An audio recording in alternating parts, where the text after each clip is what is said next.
On this episode of Shareable Science Beyond the Blog, we're going to explore a new type of testing for the virus that causes COVID-19. It's a population-wide test, and it has researchers and epidemiologists positively flush with enthusiasm. Stay tuned.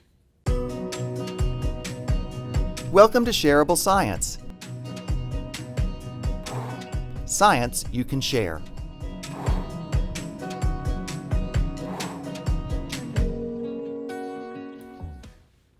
On past episodes of Shareable Science Beyond the Blog, we've talked a lot about the different types of tests that are available to look for the presence of the virus that causes COVID-19.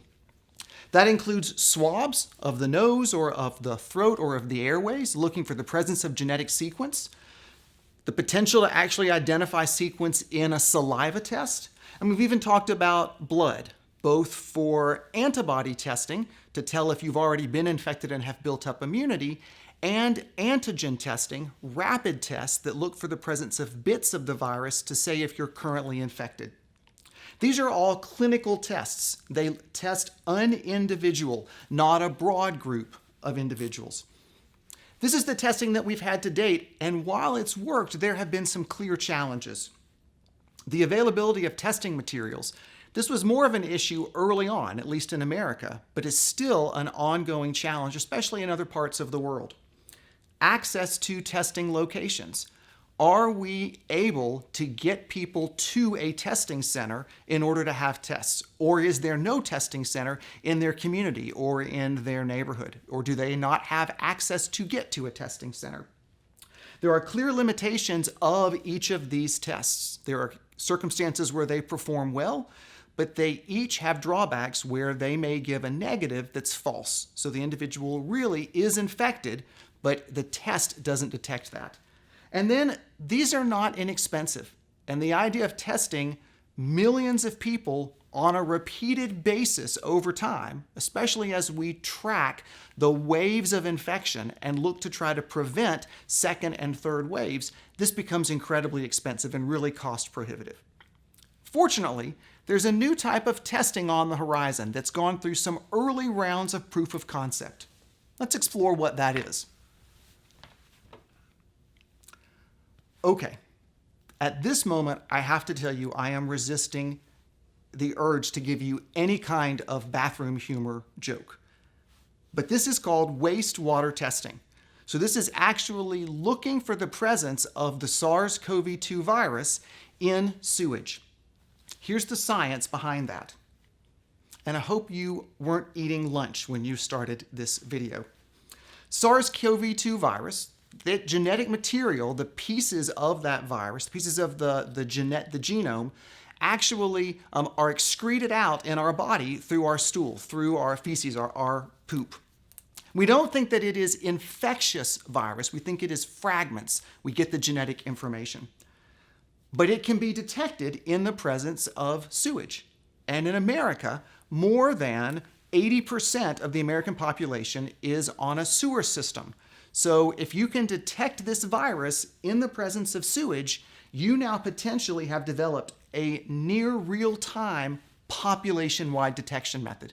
So it usually is about 1 to 3 days from commode to the sewage treatment system, depending on other processes. So this gives you a way to look at the amount of virus that a specific population is shedding in their stool.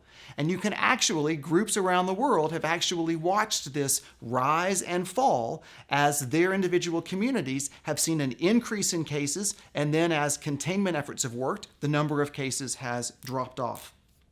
This is relatively inexpensive and provides a potential early warning system.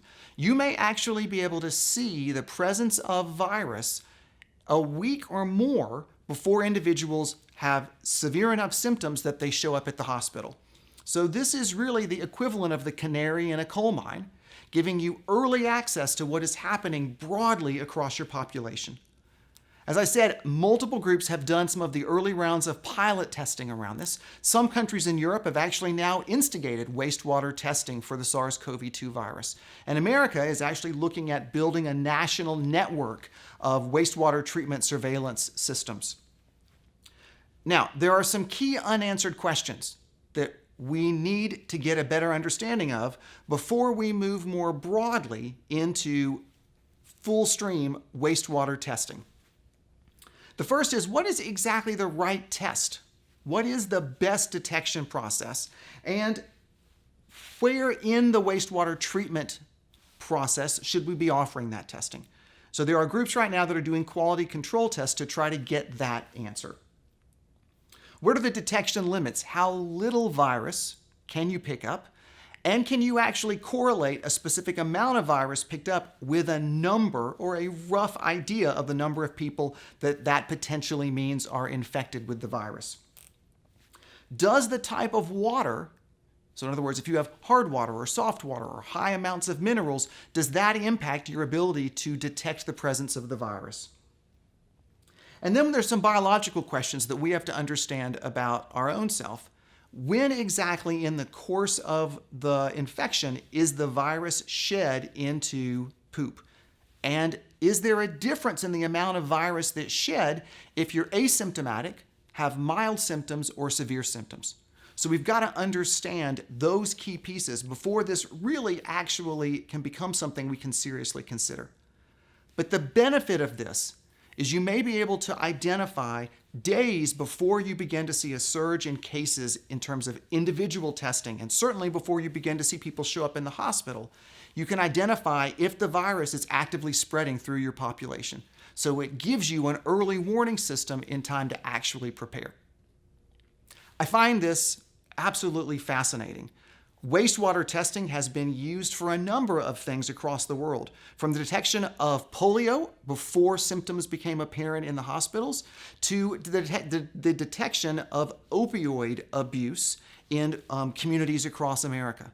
So now to have it potentially applied to COVID-19 testing is really intriguing.